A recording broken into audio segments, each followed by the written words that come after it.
اور اسی طرح سے we have to understand the traps of shaitan. You know, the amazing thing about shaitan is he is very patient. وہ بہت صبر سے چلتا ہے،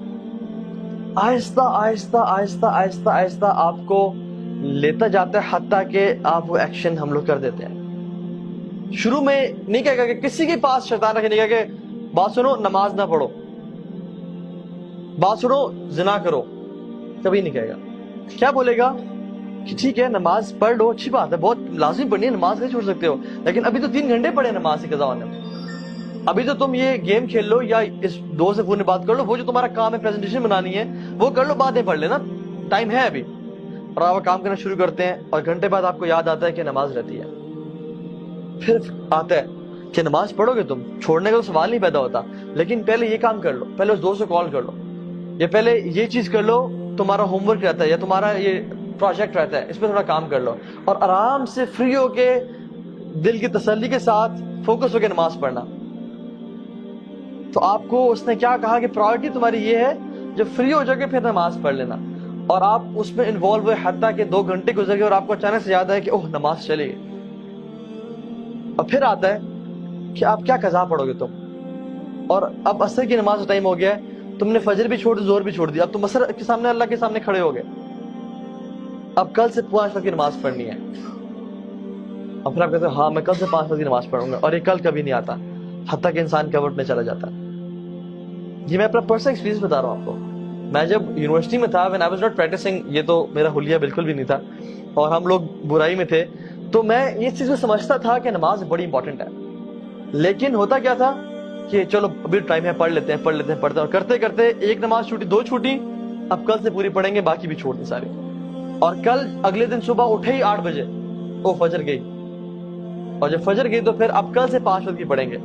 So this is how شیطان plays۔ اسی طرح سے زنا کے معاملے میں، فورنیکیشن کے معاملے، وہ نہیں کہے گا کہ چلو یہ عورت ہے اس کے ساتھ تم بدفعلی کرو، وہ کہے گا کہ she is so friendly، اور کتنا برا لگے گا کہ تم اتنے روڈ بن کے رہو اس کے سامنے، اور کسی کا دل دکھانا کوئی اچھی بات ہے، تو اسے حال چال تو پوچھو، صرف کام کی بات، یہ تو بدتمیزی ہے۔ اور وہ کرتے کرتے آپ کام کی بات پوچھیں گے، باتیں کرتے کرتے فیلنگز ڈیولپ ہونا شروع ہو جائیں گی، اور آپ کے ذہن میں بہت سارے خیالات اس کو حسین کر کے، حدیث میں کیا آتا ہے، اللہ اکبر،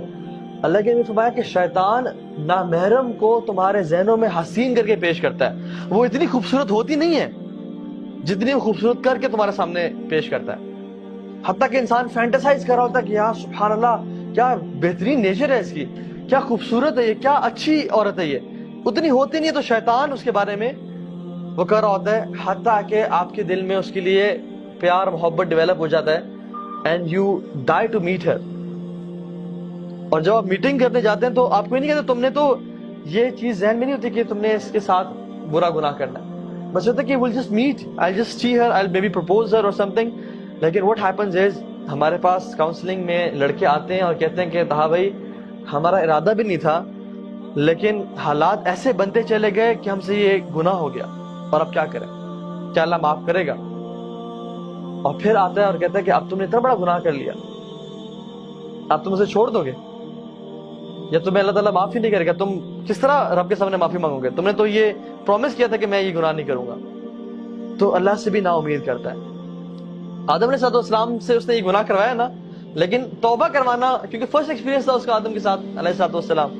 توبہ کروانا جو ہے نا اسے نا امید نہیں کر سکا۔ آدم علیہ السلام نے کیا کیا، ربنا ظلمنا انفسنا وَإِن لَّمْ تَغْفِرْ لَنَا وَتَرْحَمْنَا لَنَكُونَنَّ مِنَ الْخَاسِرِينَ۔ تو اس نے ارادہ کیا کہ آج کے بعد میں ان کو گناہ بھی کرواؤں گا، اور کہوں گا کہ تم اس منہ سے توبہ کرو گے، 100 چوہے کھا کے بلی حج کو چلی۔ یہ جو باتیں ہیں نا کہ اللہ سے نا امید کر دینا، this is how شیطان plays۔ تو we have to understand کہ ہم نے شیطان کو ٹیکل کہاں پہ کرنا ہے۔ the first thought comes to our mind، اس کو وہیں پہ روکنا۔